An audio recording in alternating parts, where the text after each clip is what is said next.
What's going on, guys? Today we're going to be showing you how to handstand for advanced. This is for people who can hold a handstand for around a good 5 to 10 seconds. I'm going to show you how to continue to handstand for a longer extended period of time.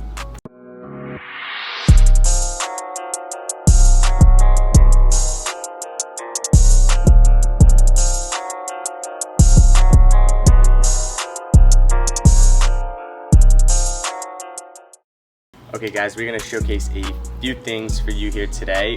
First, we want to show you more advanced versions of the pike push-up, what's ultimately going to lead to the handstand push-up. We'll have another video on that.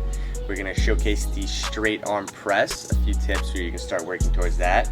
And we want you guys to be able to hold your handstands longer. That means you're going to have an increased range of balance, be able to go back, forth, side to side, and always bring yourself back to the middle. We're also going to show you how to walk on your hands when you're in a handstand. Let's get it. Alright, so I'm going to show you two things now that you're going to start doing when you're working more on an advanced handstand. We're going to be doing pike push-ups when we're getting our feet off the ground. That's going to lead to what we call a bent arm press.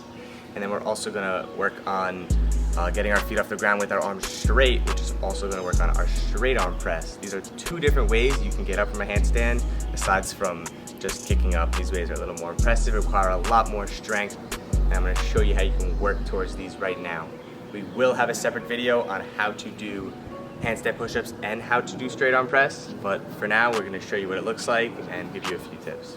Okay, for the pike push-up, same as we've showed in our last two handstand videos. If you haven't seen, you want to hollow our back out, you want to keep your elbows in, and you want to press up and through. But for this one, we're really going to stay in the bent position with our shoulders over our hands and just work on getting our feet off the ground.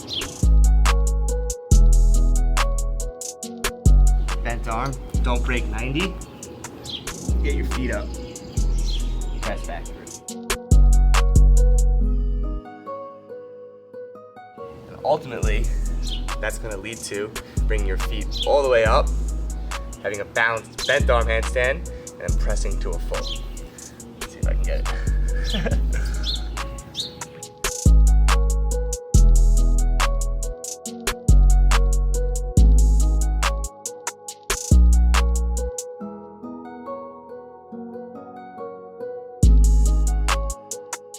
Alright guys, so the straight arm press is another super cool movement to get up in your handstand from the bottom.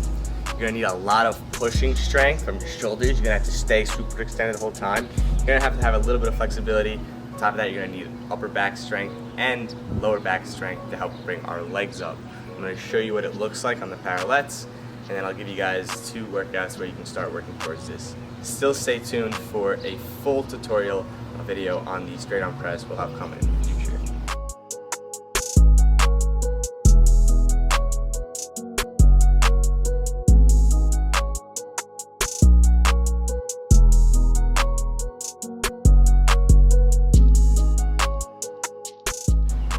Clean right there. First workout I'm going to show you guys you can start working on. It's going to work on your pushing strength, your upper back, and your lower back as well. You're going to need a wall for this one. You're going to go on the wall, you're going to kick up back to the wall, and you're going to bring your legs down slowly without touching the ground. Keep them pressed the entire time. They're going to finish in between your hands.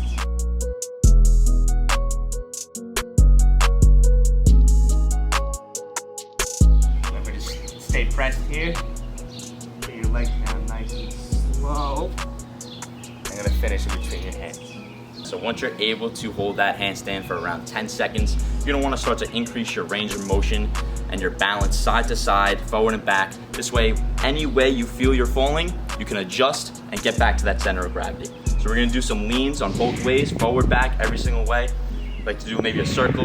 I'll show you what it looks like here. So you're going to want to stare at one point on the ground. This is going to help a lot when you're trying to stay balanced, because no matter what, you're going left, you're going right, you're still staring at that same point, and that's your center of gravity. So now when I go up and I start leaning each way, you have to make minor adjustments in your hand placement, in your back, in order to get to that center of gravity again. So for example, if I'm leaning forward, starting to fall over the top, as if we had feet, we're going to push down forward. This way we come back. Same thing as if you're going back, you're going to lean more on your heels if you were going back, standing up, right? So you're going to have to push more this way in order to go back to the center. If you're going left, you're going right, you have to make adjustments more on your back and more on your lower half, your hips. I'm gonna show you what that looks like here. I'm gonna stare at that one point. This is my point right here. I'm gonna kick up, point my toes, make sure my form is good before anything else, get that balance. Now I'm gonna go side to side, adjusting my hips, putting more pressure on whatever side I'm leaning towards, like my right now. And now I'm gonna go in the scorpion. This is called scorpion. When I lean forward, putting more pressure on the front of my hands, keeping me from going over the top. Same thing when I'm back. Being able to go left, right, back, forward is gonna help you increase your awareness and understanding of which way you need to lean and adjust your body, your hands, your upper back, your lower back in order to get that center of gravity. You're just gonna get much more comfortable as you do this more often. All right, so now we're gonna start practicing walking on our hands. This is a lot more advanced because you're spending time with only one arm on the ground when you're walking. So it's tough. You have to have a lot of strength in each single arm. You also need to rebalance yourself with almost every step, always engaging your fingertips, squeezing the ground, and really staying pressed the entire time, as that is the key to walking on your hands for a long time. So we're gonna practice on the wall, getting one arm off the ground at a time. We're gonna do shoulder taps, or we're just gonna do lifts. Also, if you can have a long wall in your house, you can walk side to side on the wall. You can practice there. I'm gonna show you shoulder taps, and I'm gonna walk on my hands, and you guys can start working on that. Super important that you're really pressed. Your hands are spread out, really covering as much surface area as possible. And you wanna just side to side, start lifting your hands off. Eventually shoulder taps. And like I said, if you have that wall in your house, you can walk side to side on it, back and forth. Really focusing on the press. Each time you step, you want to stay pressed. It's going to really help you stay balanced and controlled. Also keep grabbing the ground and reassuring that you're balanced.